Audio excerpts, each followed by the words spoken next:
Hi guys, and welcome back to Zero's Maverick Hunting.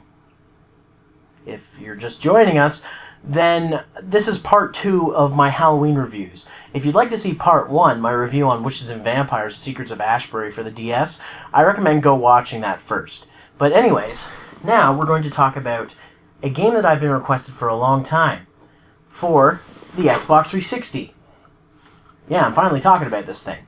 Microsoft's Xbox 360 was my first and least favorite console from Generation 7, and while it had tons of solid titles, it also ushered in the current wave of mediocrity, uninspired IPs, sequelitis, and budgets that now were higher than Hollywood movies. This was also the era where many studios thrived and died. It's so bad now that a studio can have one bad game and it'll kill them, yet somehow Double Helix keeps getting important projects despite the fact that they keep making awful games.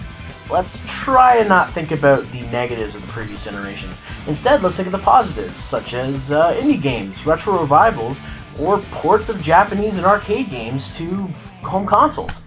That includes Deathsmiles. The mind of man rests on a delicate balance between reality and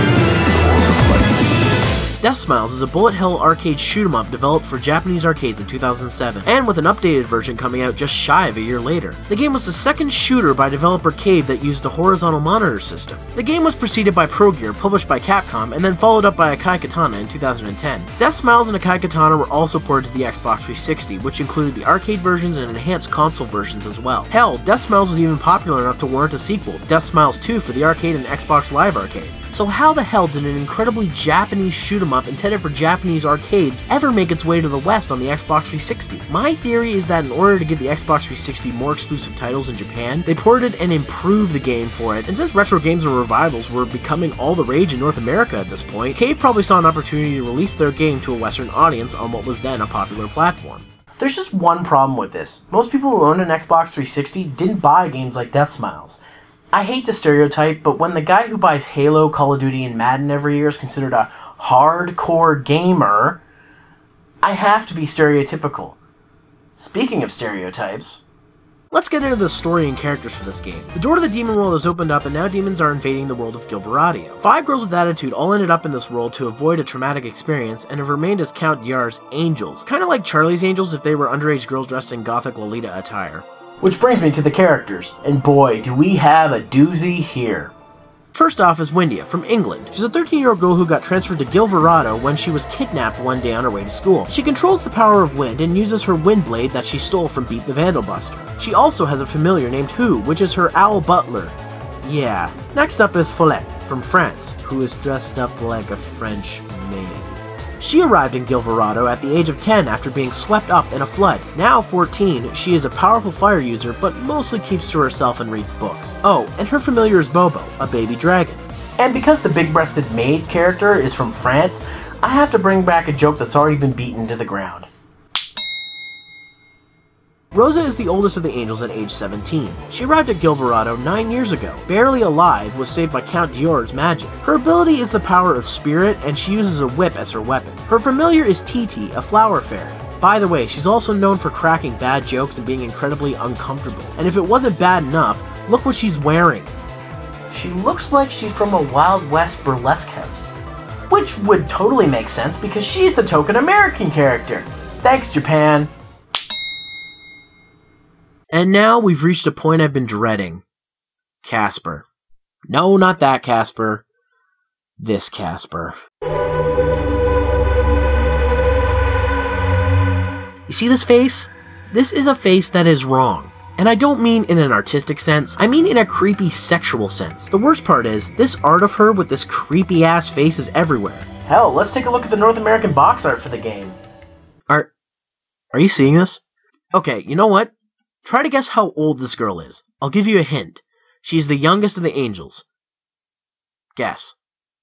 Give up? She's 11. Okay, I know this is Japan and all, but really? I mean, this is a new level of creepy. On the pedophile scale, she's somewhere between Kodomo no Jinkan and Strike Witches. Wait, I need to check something. Oh, it's okay. It's okay. There are only 2 pages of content on Rule 34 and Gel Buru for this game. Unfortunately, 90% of it is of Casper. hell is wrong with you people? I mean, seriously, and if that's not enough, just try to guess this character's nationality.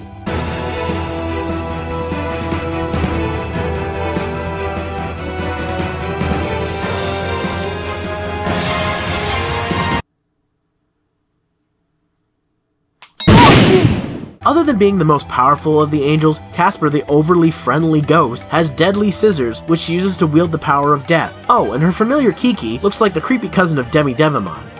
There's also a fifth angel, but I'll get to her later. Now that we've got the basic plot out of the way, let's talk about the damn game already. Deathsmiles is a 2D side-scrolling bullet hell game. What's a bullet hell game, you ask? Basically, it's a shoot-'em-up on steroids. The genre name comes from the fact that bullets are constantly coming at you, and you either have to counter them with your own ammunition or dodge them in any way you can. Unlike many bullet hell games, in Deathsmiles you get a life bar for each life you have. That way you can take a few hits before dying. The game gives you attack buttons for both left and right, much like Double Dragon 2. You can also position your familiar, who will fire whenever you do. As you defeat enemies or counter enemy bullets, depending on which version you're playing, you'll gain points for your counter meter. When the counter meter hits 1,000, you can enter a special powered up state where your attacks deal more damage and you take less. In addition, you can use counterpoints to unleash magical spells. Being a port of an arcade game, it also has unlimited continues, so no matter how difficult the game gets, you can always continue where you left off right away. Some might say this lessens the appeal, but considering this is arcade level difficulty, I don't mind this. If you feel cheated by this, go to Japan and see how many 100 yen coins you spend before beating the game.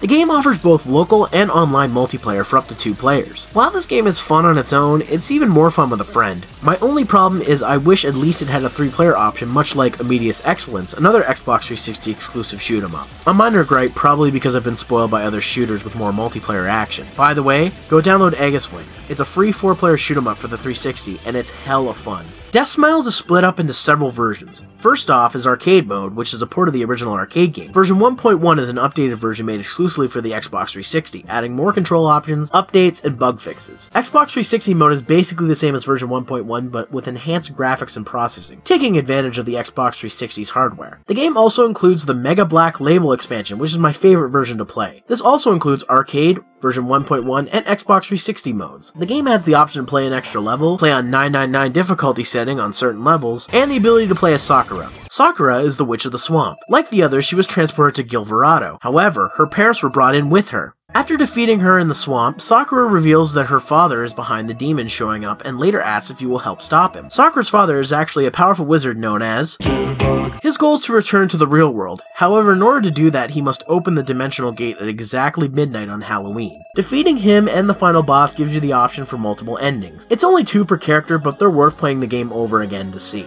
The presentation and graphics of Deathsmiles are fantastic. Lots of colors, detailed sprites, and giant bosses. If nothing else, play this game for the bosses, they're freaking awesome. The Xbox 360 hardware adds a smoother experience and brighter colors, but that's about it. Don't get me wrong, I'm not complaining, it looks great.